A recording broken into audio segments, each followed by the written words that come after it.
आदरणीय बंधुओं, माताओं व मेरी प्यारी बहनों, राधे राधे। आप सभी का हमारे YouTube चैनल जीवन की धारा पर बहुत बहुत स्वागत है। बंधुओं, आज हम इस वीडियो में भगवान भोलेनाथ व उनके भक्त की कथा सुनेंगे, जिसे भाव व श्रद्धा पूर्वक सुनने सुनाने से भगवान महादेव की कृपा प्राप्त होती है। कथा कहानी सुनने के बाद यदि आप हमारे चैनल पर नए हैं तो कृपया हमारे चैनल को सब्सक्राइब करें, बेल आइकन को प्रेस करें ताकि हमारी वीडियो की नोटिफिकेशन सबसे पहले आप तक पहुंचे। वीडियो को शेयर व लाइक भी जरूर करें। बंधु, सोमवार का दिन भगवान भोलेनाथ को समर्पित दिन है। इस दिन भगवान भोलेनाथ को प्रसन्न करने के लिए उनकी पूजा अर्चना कर उनसे संबंधित कथाओं का श्रवण विशेष रूप से करना चाहिए। तो आइए सुनते हैं आज की कथा, जो कि इस प्रकार है।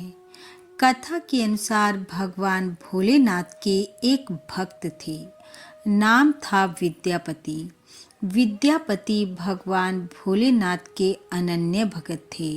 वह नित्य प्रति भगवान शिव के मंदिर जाते, उन्हें जल अर्पित करते। भक्त के भाव को देखकर एक दिन महादेव के मन में आया कि क्यों ना कुछ समय इस भक्त के साथ व्यतीत किया जाए। महादेव ने अपना रूप एक साधारण से व्यक्ति का बनाया और विद्यापति के द्वार पहुंचकर दरवाजा खटखटाया। भक्त ने द्वार खोला, सामने खड़े व्यक्ति से पूछा, कहिए क्या काम है। भक्त के घर पहुंचे भगवान ने कहा, मेरा नाम उगना है, मुझे काम की जरूरत है, मुझे अपने यहाँ काम पर रख लो।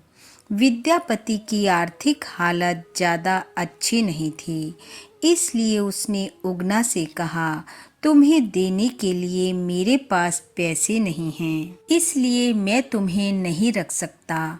यह बातें घर के भीतर बैठी विद्यापति की पत्नी सुशीला सुन रही थी। उसने भी उगना को काम पर रखने के लिए कहा।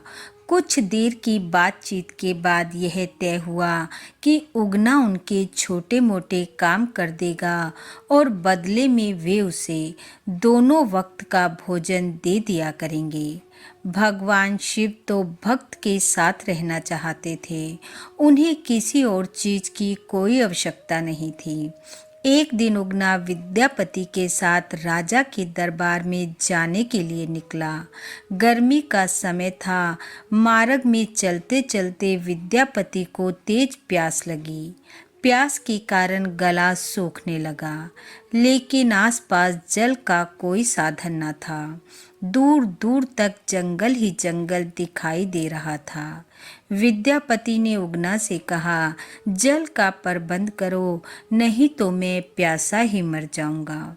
भगवान शिव कुछ दूर गए और शीघ्र ही अपनी जटा खोल एक लोटा गंगा जल भर लाए और जल्दी से लाकर विद्यापति को दे दिया। विद्यापति हैरान हुआ कि ये इतनी जल्दी जल कहाँ से ले आया, और जैसे ही विद्यापति ने जल पिया तो उसे जल बहुत ही शीतल, मीठा व ऐसा लगा जैसे गंगा जल हो। विद्यापति हैरान था कि ऐसा कैसे संभव है।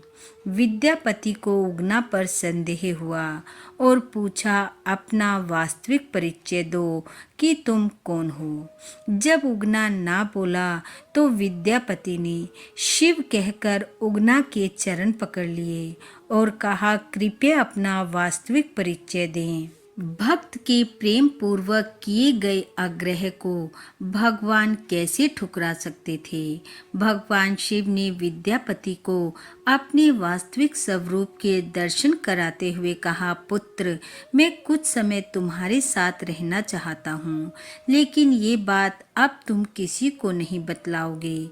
मैं कुछ समय तुम्हारे साथ व्यतीत करूँगा और फिर लौट जाऊँगा। विद्यापति को संसार के मालिक का सानिध्य मिल चुका था। उन्होंने भगवान शिव की बात को स्वीकार कर लिया। एक दिन विद्यापति की पत्नी सुशीला ने उगना से कोई कार्य करने को कहा, लेकिन उगना वह कार्य ठीक से नहीं कर पाया, जिससे क्रोधित हो सुशीला चूल्हे की जलती हुई लकड़ी लेकर मारने को उगना के पीछे भागी।